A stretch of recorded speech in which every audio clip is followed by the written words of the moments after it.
This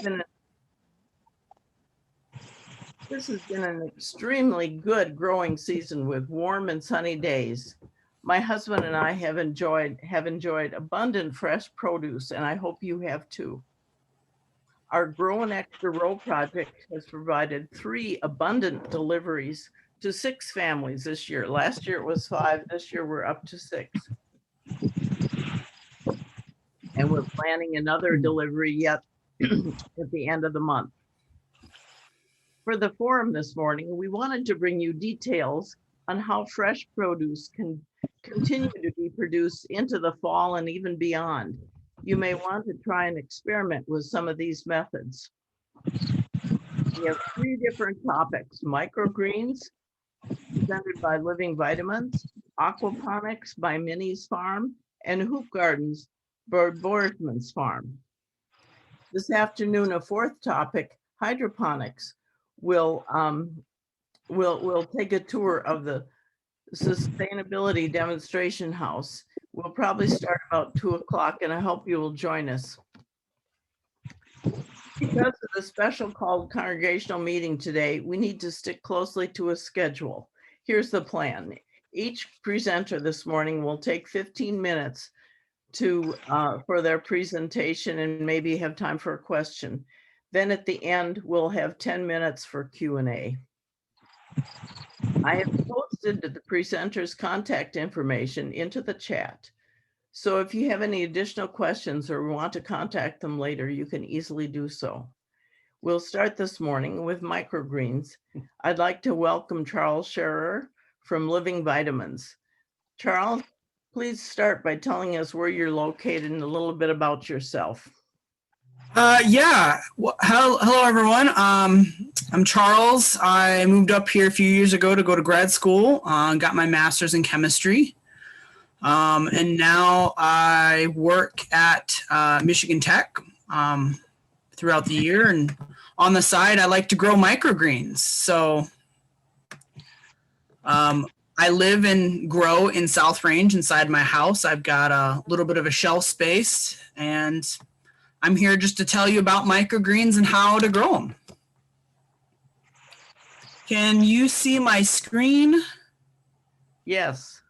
Awesome. All right.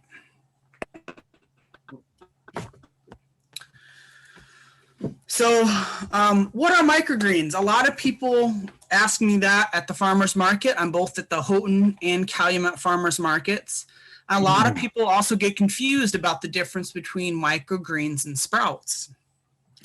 And if you think about the continuum of how a plant grows, you've got the sprout, which is where the seed is just putting out its first root or its first piece of growing plant matter. And so here on the slide, I've got a picture of pea sprouts, because you can really easily see on the pea sprout what's going on. You've got the seed, you've got a shoot that's coming off of the pea that's actually going to go on and form the pea plant.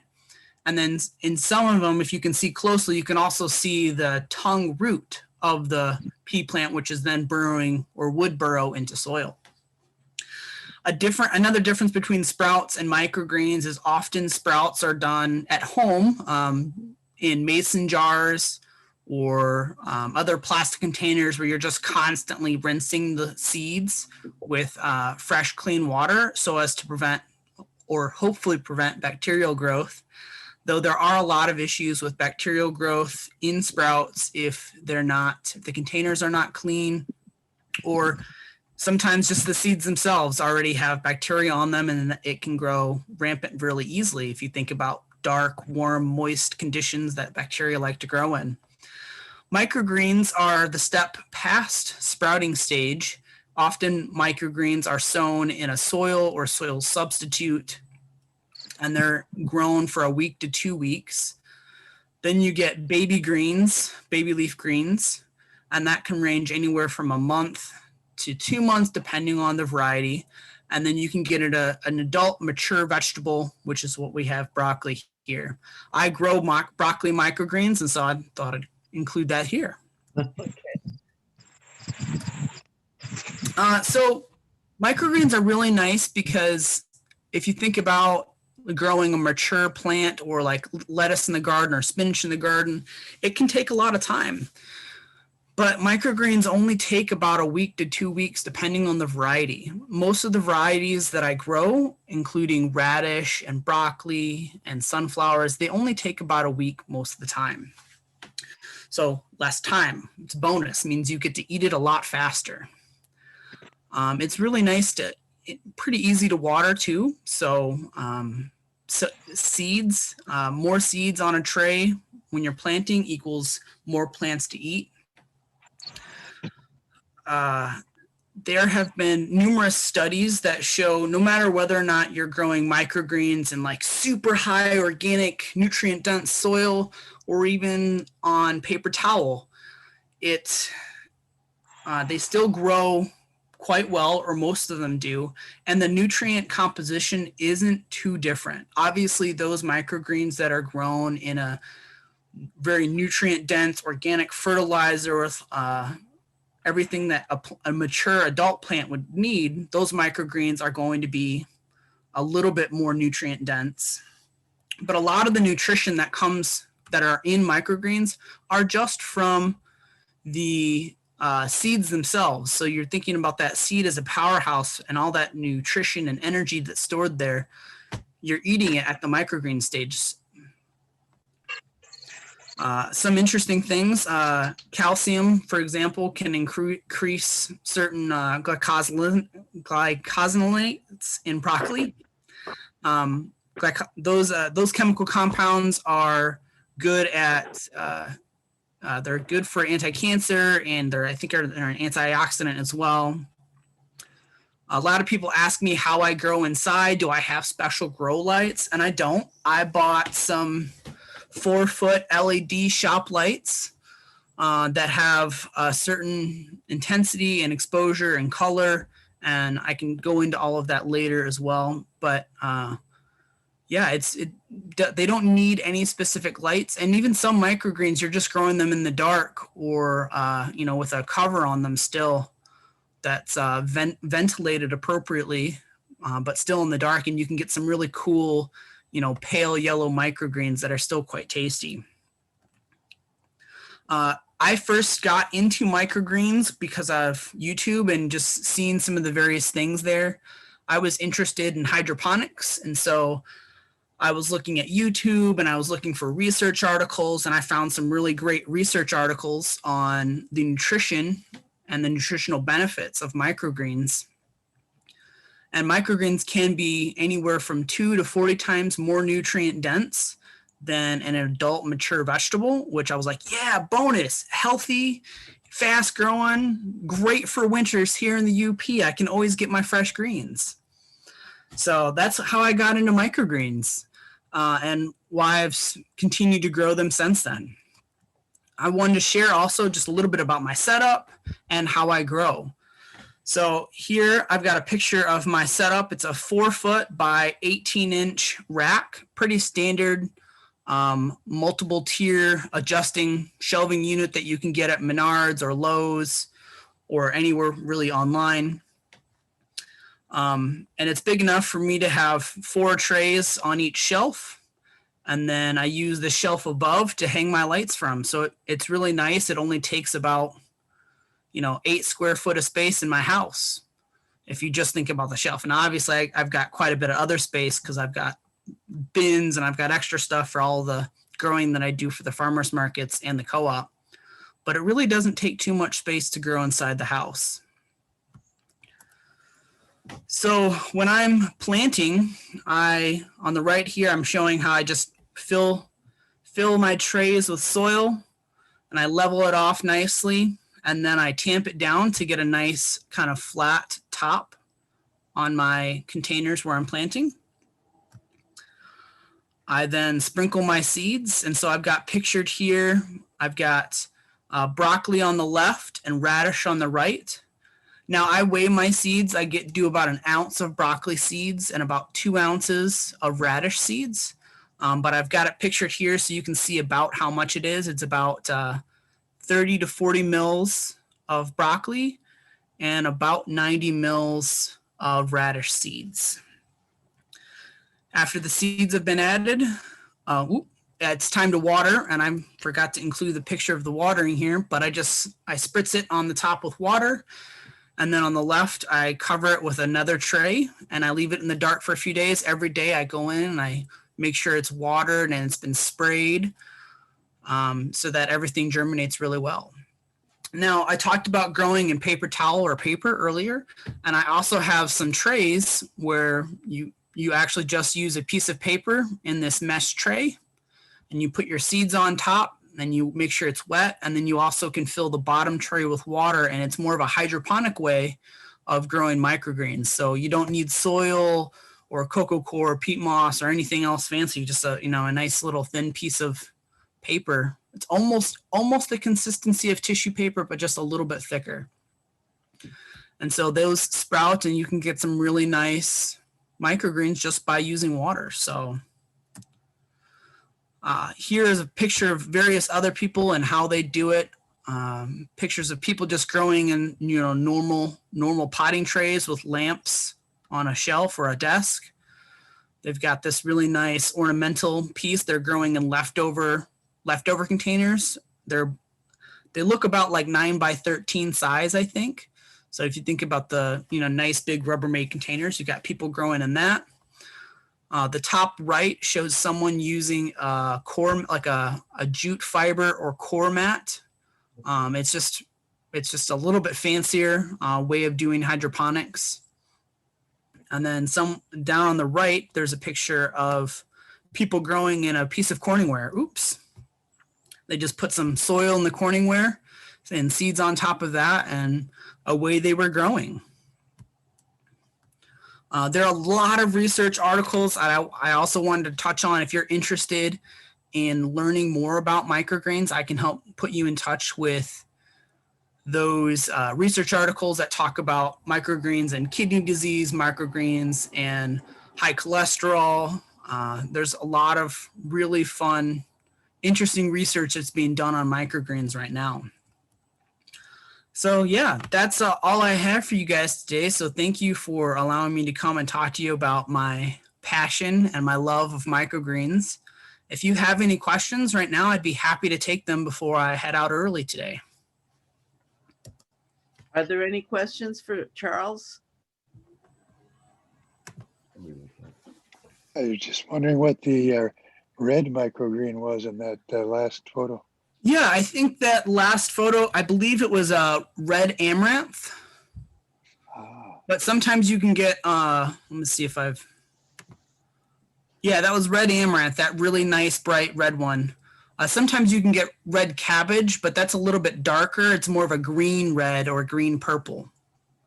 How do you use them? In salads, or can you use them in all sorts of different dishes? Yeah, you can use them pretty much anywhere where you would use any other lettuce or green, salads, sandwiches. I love adding them to soups and chilies.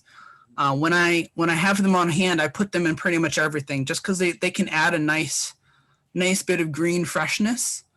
Some of the microgreens, like radish microgreens and mustard microgreens, have a really strong flavor. So like the radish tastes just like a fresh radish. It adds a lot of nice peppery taste. And mustard tastes like wasabi or horseradish. It packs a very potent punch with just a little bit of it. All right. Where do you get your seeds? Yeah, great question. I get all of my seeds online. I can share with the group my PowerPoint presentation, and it'll have a link to where I buy. It's True Leaf Market online. I think they're based out of Colorado. They're pretty decent compared to prices of like Johnny's and some of the other big seed catalogs. It's a little bit easier to get seeds from True Leaf, and I find the prices are pretty good too.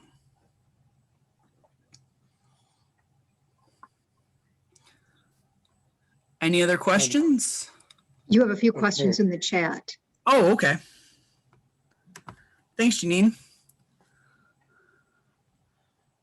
Yep, can get a copy of the slides, absolutely. Any plants that don't work. Honestly, I've seen people grow all kinds of stuff on YouTube through the various places where I like to learn about microgreens. They grow pretty much anything you can think of. I've not had any good luck with peas. I know that Eden's Greens out of Chassel sells pea shoots at the co-op, but I have issues with peas and mold for whatever reason. I don't know if it's something in my house or the soil blends I'm using, but peas don't like me or like growing for me without mold. So seeds on sale at the co-op, 4 and 1 packet. I guess maybe there are some seeds at the co-op you can get. You can buy sprouting seeds. Sprouting seeds are typically tested for bacterial contamination issues like salmonella or E. coli. And so those can be good seeds to use. I would not recommend going to Erickson's and getting seeds there, as often those seeds are not tested for some of the bacterial contamination issues. And definitely, I've read and heard stories about using like sunflower seeds from like bird seed. And that's also not recommended because of certain bacterial issues. So some people do it and don't have a problem. Other people do it and they get really sick. So I don't recommend it. What light source do you use? I bought some, 4-foot LED lights. I believe they're rated at 6,000 K, which is the light color. So it's more of like a all-purpose white light. And I think the ones I have are rated at like 5,000 lumens also. And then here, let me, if you guys, I'll take you over to my setup real quick. So here is a setup. I've got 2 4-foot LED strips on my 18-inch shelf, and that just makes sure that the microgreens get enough light coverage. Here's another picture of it. I don't know if you can see. I've got 2 lights here that I've got strung up. It really just depends. You can put as much light into it as you want or as little light. The more light you put into it, the more vibrant stuff is going to grow.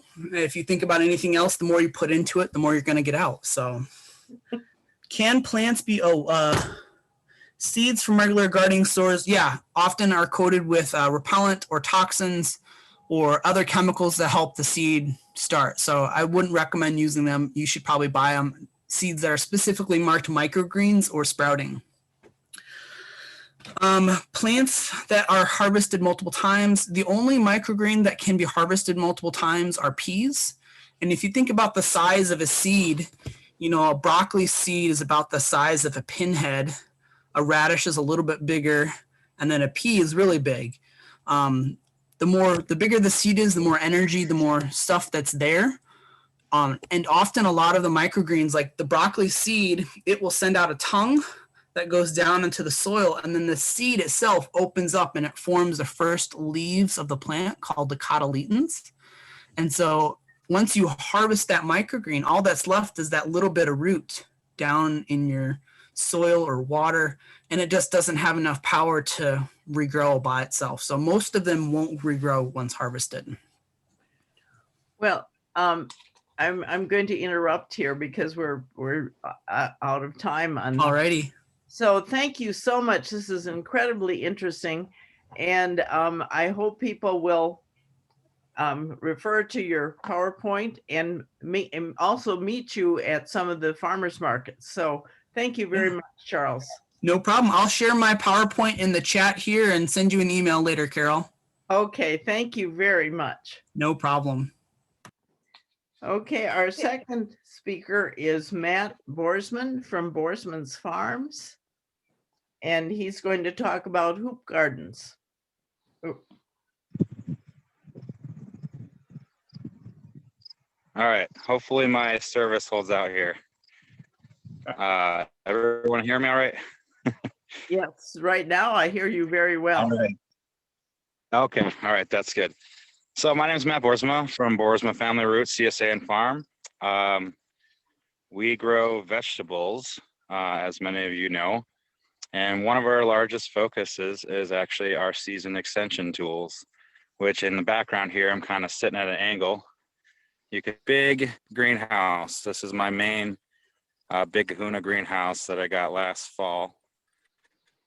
So I got that through the NRC, or part of it was funded by the NRCS grant system through the conservation district. That was a big help. So most of you probably know at this point that we have a short growing season compared to most places in the US and even the state. We're lucky to get a solid 4 months. If we can extend that out to 5 months, we're doing really good.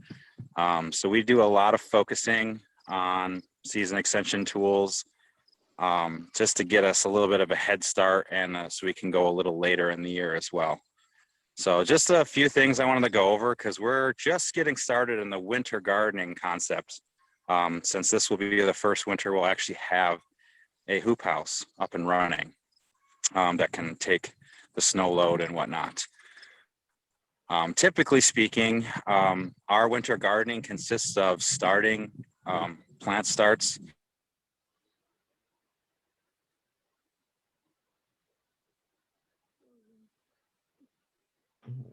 We lose him.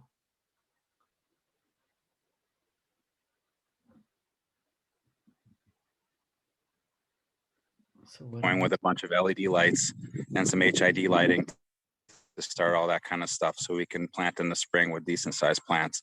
I would give you a tour of my basement, but I would totally lose service by then. So I'm going to stay above ground, but actually kind of similar to what Charles was showing you with the 4-foot LED lights. You can get them on Amazon. They're pretty cheap. They're roughly $10 a piece. And they're pretty efficient, but we do arrays of those, and then we do some high pressure sodium and some metal halide lights. We've tried to experiment with different frequencies of lighting for different crops and have varied results because of that. So, and then we also do start, besides just your hot weather plants, up here, we can get a real good head start on cool weather crops like lettuces, kales, broccoli, cabbage, a few others in that brassica family. So we start those indoors as well. And I'm just gonna kind of give you a little bit of a tour of my greenhouse right now.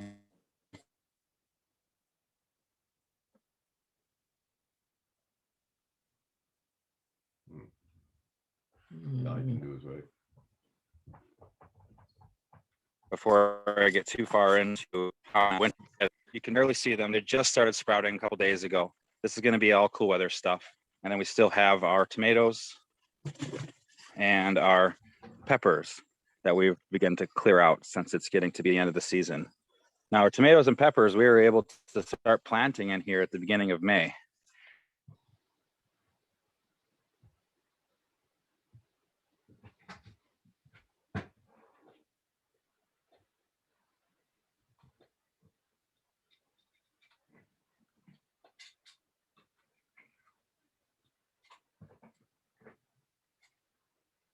Kales and chards and a few other cool weather type crops a couple weeks before that.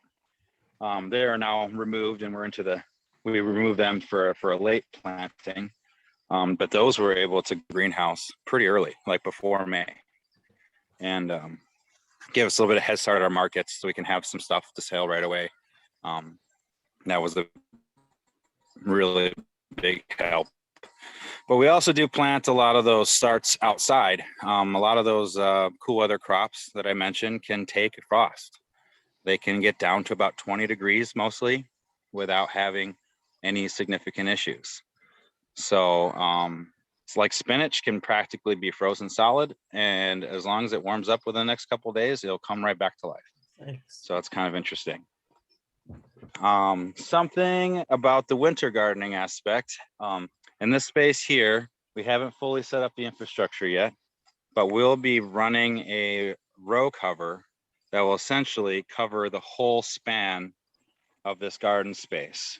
And what that's going to do is create another layer of protection. So this greenhouse has up in here, you can't really see it. I got a little fan here, you can see. This fan pushes air, and there's 2 layers of plastic. So I get a little bit of insulative value. And the general rule of thumb is with every layer, every protective layer, you get another zone advantage. So if we're zone 5 with this double layer, we're zone 6 or 7, potentially. I mean, up here, I think we have to be a little modest in our estimates there, but with an additional fabric over everything in this space here, we should be, a zone 7, possibly 8, for sure. So you could basically emulate your planting schedules from like a much warmer climate and be able to get something out of it. So something about harvesting, and this is something we'll be experimenting with this year, is the frost blanket going over this area here won't actually protect the plants from freezing.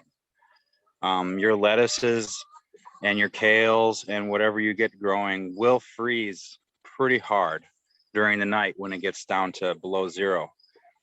We get a little bit of sunlight, however, it doesn't take much. It'll heat up this entire space quite a bit. As a general rule of thumb, if it's not super windy in here in March, if we have somehow a 30-degree day or anything close to it, if it's bright and sunny without a ton of wind, it could be 85 in here, maybe even 90, dependingly. So you get about close to 3 times the temperature gain from the sun being in something like this. So it's kind of intense what you can do. The plants, you have to adjust for that as well too, because we have like up in here, you can see basically like a gable vent type situation. It's automatic. It pops off once it gets to be whatever temperature I set it. I set it about 75, so that if it doesn't get up to 90 in here before it opens, to keep the temperature from fluctuating too often, because you could actually harm your plants that are used to the cold weather. A plant that's like kind of surviving well at like 35 degrees, 40 degrees during the night, if it's not too cold, if it's all of a sudden 90, it's gonna be screaming at you the next day and not very happy. So it's all about basically buffering your temperatures, and that's how the winter gardening aspect works. 2 different ways, besides moderately or completely, and that will just adjust the range of crops that you can have going in the wintertime. So for instance, if you were to do minimal heat, just to keep yourself basically from hitting below freezing via like a propane system or a wood boiler system of sorts, you could probably get away with doing like you're a little bit more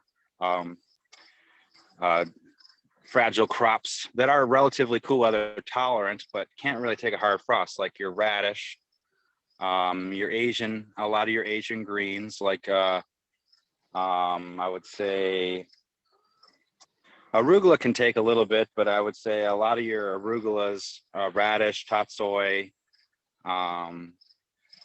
stuff like that, they'll take it a little harsh. The outside leaves will get a little damaged and the inside leaves will mostly be protected, but it's hard to get those going. Like beets can take a frost, but if it's a hard frost, it'll kill the leaf, and it'll re-sprout new leaf. It'll just delay your harvest. You can still get the root eventually.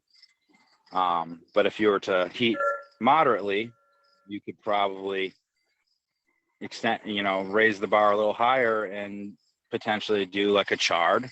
A chard usually can take pretty cool weather, but it doesn't like to be frozen.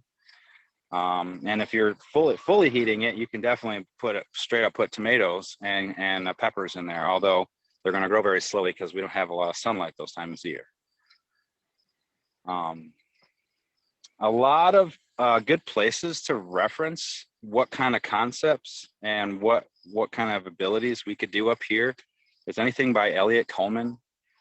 He's an old school season extension guy. He check out any of his material online or any of his books. That will give you a good idea. I'm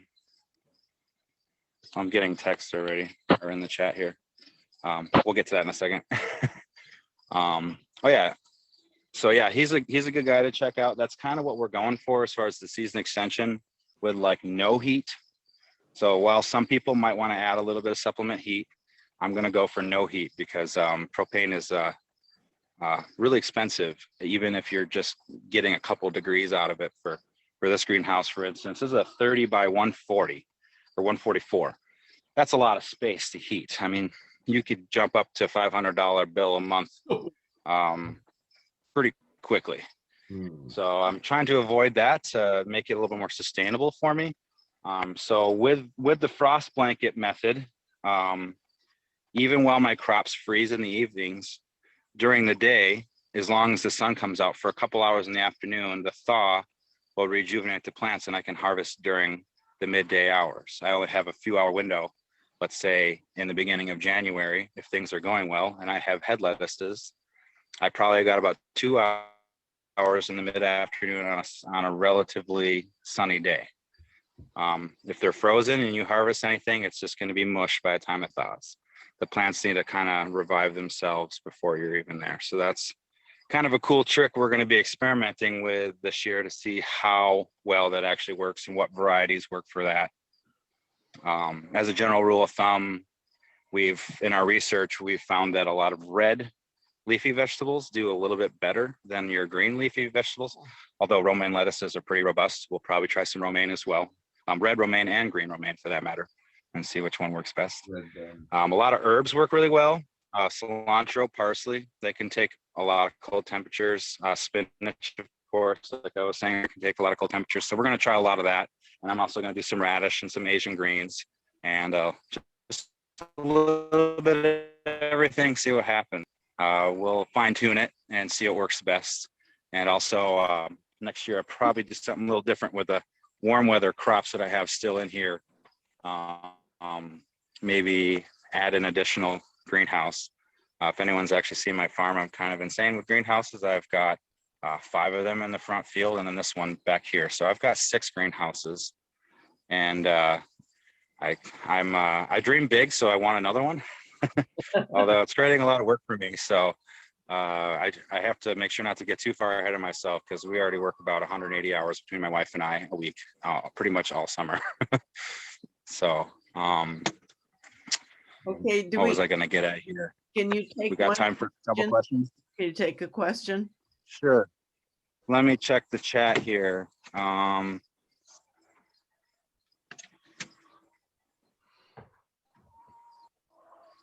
Okay, some people had some. Trying to see.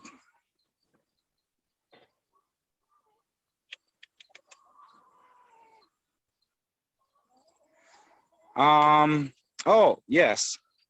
Yeah, the passive water container, someone had brought up, somebody that I think has already done some research.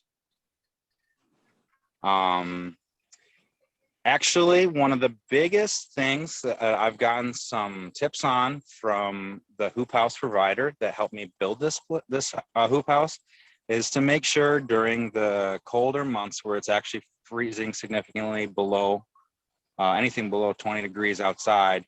He said to make sure, first off, you have your frost blanket over everything, but make sure your soil is moist. If your soil is dry, that's going to cause a major issue.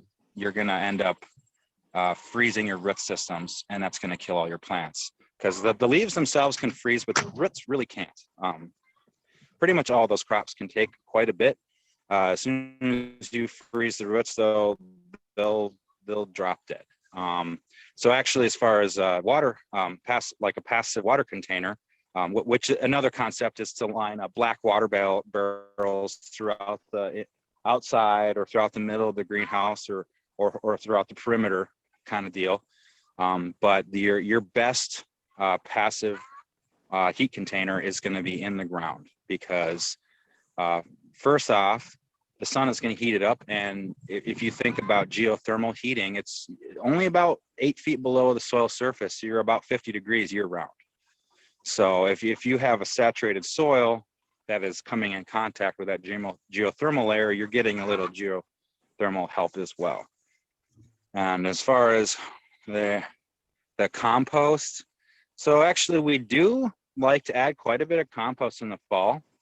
So I'm I'm hoping that that will help, but I have not tried the pile method with running heat pipes through everything, although I would love to. Big problem up here, though, I will say, unless you have a tractor and a peat bog or something to your exposure, or maybe a giant wood chipper, you're going to have a hard time generating enough heat or getting enough compost material to warm up this size of a greenhouse. Although I'm not saying that I'm not going to try it. I just haven't got there yet. Well, Matt, thank you I think so that's much. This is incredibly interesting, but we need to move on to our third presenter. And I think there'll be a little bit of time at the end for some more questions. So thank okay. you so much. You know Okay. what? If anyone wants to talk to me, send them my way. Send them my info. I actually have to go because we're running a co-op farm tour in about 45 minutes, and I have some prep work to get done. So Okay. if you don't mind, I'm going to bow early. And thanks for having me, and I was glad to be a part of it. So. Okay, thank you so much. Very All right. interesting presentation. Thank you.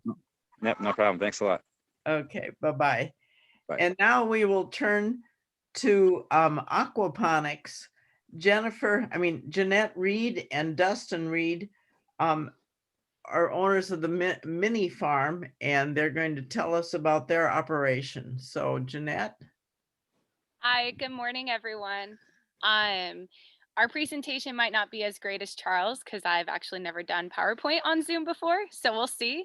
Bear with us. I come from the Northwest. Dustin's from Michigan. We met in Oregon, decided to move up here. My great grandmother is from Lake Linden, and her name was Minnie, and she is kind of a reason of our farm name is Minnie Farms, to kind of give her that credit and sort of have bring in the local scene as well. And then our logo is my dog. And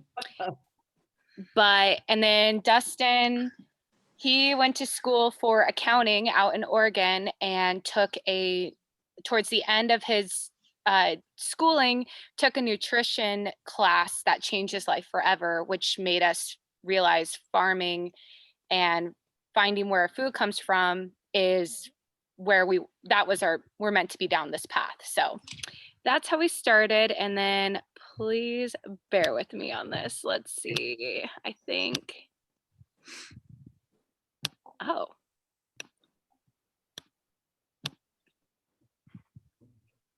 Ah. It says you're sharing. Do you guys see this? Yes. Okay. Very good. So this is a Do you want very, me to do this part? yeah, Dustin is better at explaining the technical aspect of aquaponics. So here's Dustin to jump in. So this image here, this is kind of the basics of aquaponics. So it's a combination of aquaculture and hydroponic growing. So you raise fish, and the fish waste is then converted by nitrifying bacteria and literally earthworms in the grow bed, which turn the fish waste into usable nutrients by the plants, and then the plants in turn clean the water, which is returned back to the fish tank. So it's a whole closed cycle system. It uses very little water, similar to hydroponics, but unlike hydroponics, where you're inputting a synthetic fertilizer typically for plant nutrients, you're converting the fish waste into the food that the plants need instead. Yeah, so and as far as fish go, we have a couple photos. You can use several different varieties of fish. I decided I wanted our fish to be more like our pets, because in other aquaponic systems, people will do like tilapia, trout, salmon, which then you can also harvest it to keep that a fully sustainable system. That could be in our future systems that we plan to build. But for now, we went with koi fish, and they've been awesome. So And typically people choose the type of fish they're going to raise based on the temperature preference of the vegetables they plan to raise, like tilapia. They can tolerate warmer water temperatures. So if you're going to do tomatoes or a warmer weather crop, you might go with a fish that is more acclimated to warmer weather. But for like salad greens, which is what we mainly focus on, for edible fish, most people would use trout or salmon, a cool water species. But Mhm. like Jen said, we're using koi because Yes. they could potentially outlive us. Yes. And we won't be harvesting them. So yeah, No way. they're part of the family. Yeah. So we also don't really get great service, but we start in our basement, but that's where we started this whole system. And it came from us working with Gitchy Gummy Cider Works. They had food grade IBC containers, which if this is how you can also make a system yourself. You just need to make sure whatever container you use is food grade safe. And we essentially cut that 3/4 and then a quarter. And so right here, what you see is expanded clay. That's what we use for the media bed. And it lifts as the water flows through with those black hoses. And then we have a siphon that cycles and will empty it back into the fish tank. So the pump runs 24/7. The water pump never stops running.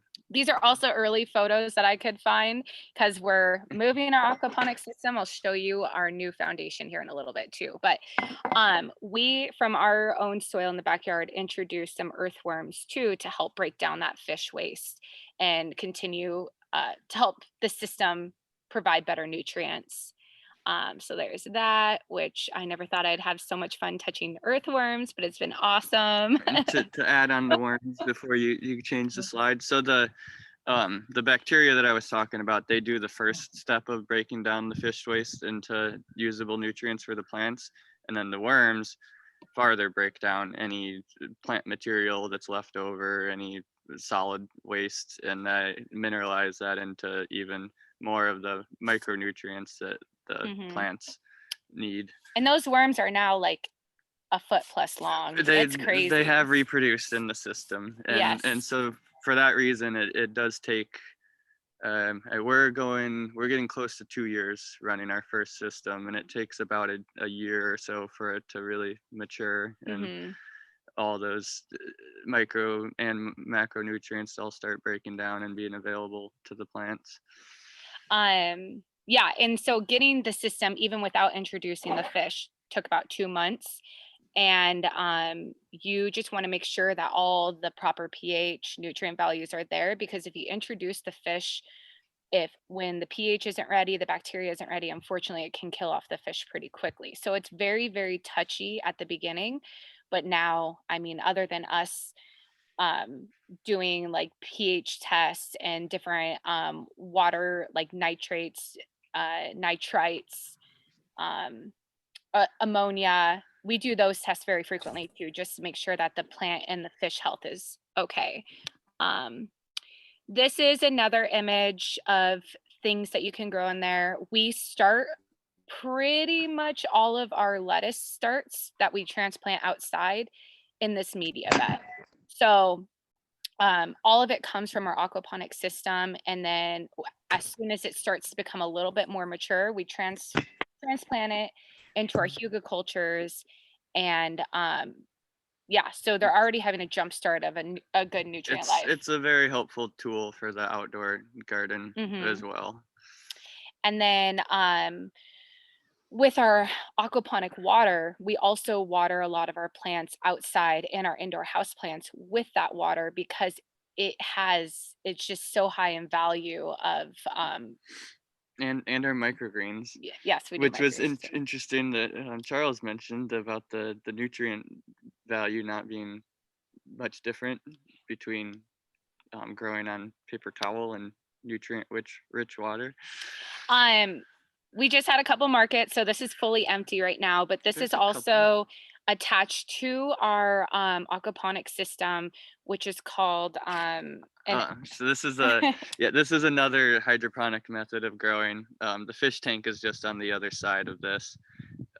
So this is nutrient film technique, it's just a thin film of water that runs through each of these little troughs, and the roots just suspend down in there, and it's a good system for growing leafy greens and some herbs. And they grow very quickly. They grow quickly, but I have had some issues with this type of growing, because the tubes that feed the troughs tend to get clogged with the fish waste a little bit. So it's maybe better suited to hydroponic growing, but I have to clean them out frequently. But other than that, the system is very low maintenance.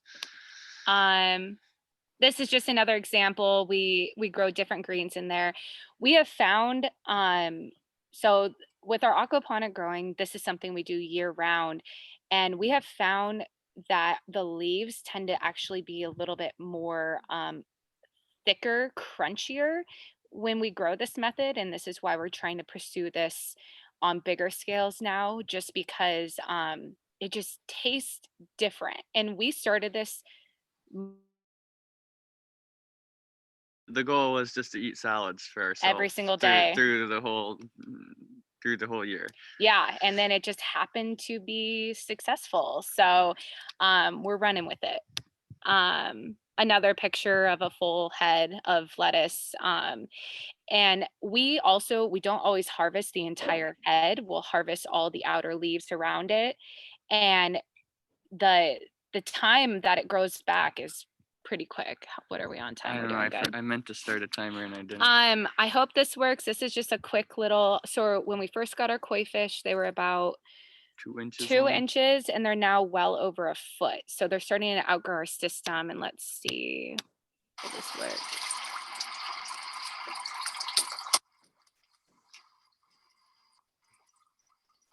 That's Spot, the white one. They're all females, we figured, but they're feisty. They'll like try and bite your fingers, friendly, but yeah, you can see how they're like our family. You And can pretty then much hand feed them. there's another photo of them, which actually makes them look small, but they're pretty big. That's their logo. Yeah. And then let me see, how do I get out of this? Do I just Stop share. okay. And then hopefully I don't lose you.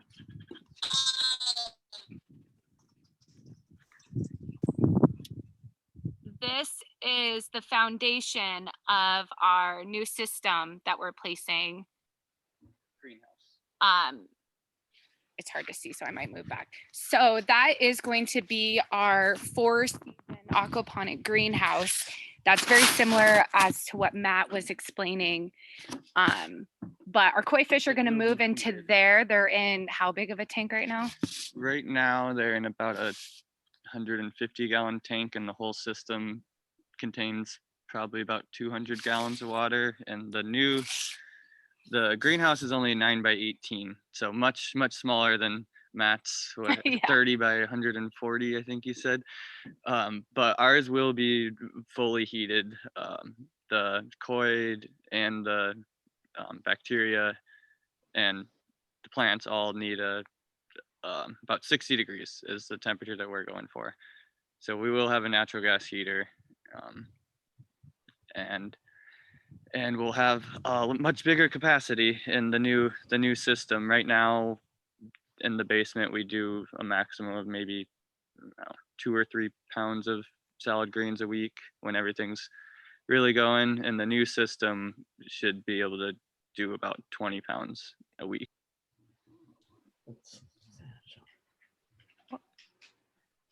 But yeah, so that's kind of what we're up to. Very, very interesting. Thank you. Are there some questions for either Jeanette or Dustin? And that was a lot.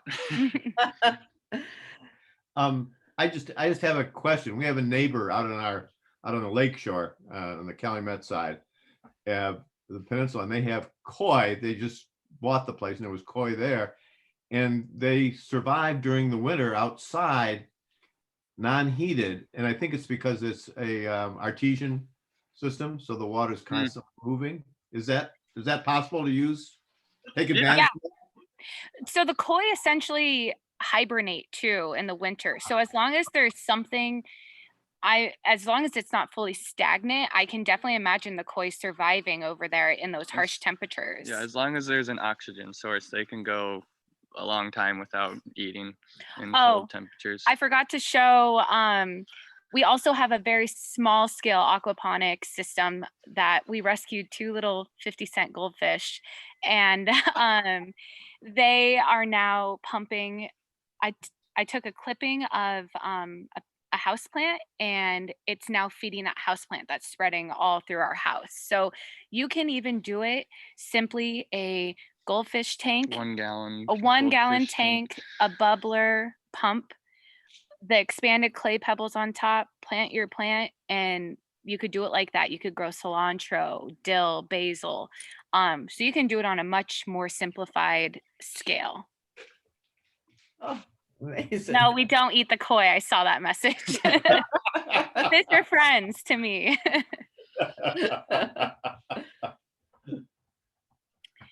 But yeah, so this, with our new expansion, that's going to allow us to now provide, we specialize in gourmet greens, which also have the microgreens, edible flowers.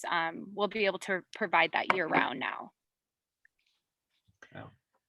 Well, thank you so very much. I think we have time for a few more questions. I don't know, Matt's name is here, but I think he had to leave, and Charles, I'm not sure, but if any of you in the audience. I'm actually still here. Okay. Have questions for any of our 3 presenters. This has been so interesting. Please I have a question, Minnie. Where do we get the mini greens? So we're at the Houghton Market, the Calumet Market. So Houghton on Tuesdays 4 to 6, Calumet Market on Saturdays 10 to 2. We also provide, we've been kind of low lately because we're mostly outside, but the Den buys our greens. So your salads you can eat there. Same with Cuban Coffee Works. And then we haven't dialed it in yet. We've had a lot of people interested in our winter greens, and we don't know if we're going to do some type of small CSA. But with Carol here, you'll have our information. So if you just wanted to send us an email, we can certainly keep you posted if in the winter time you wanted to try it.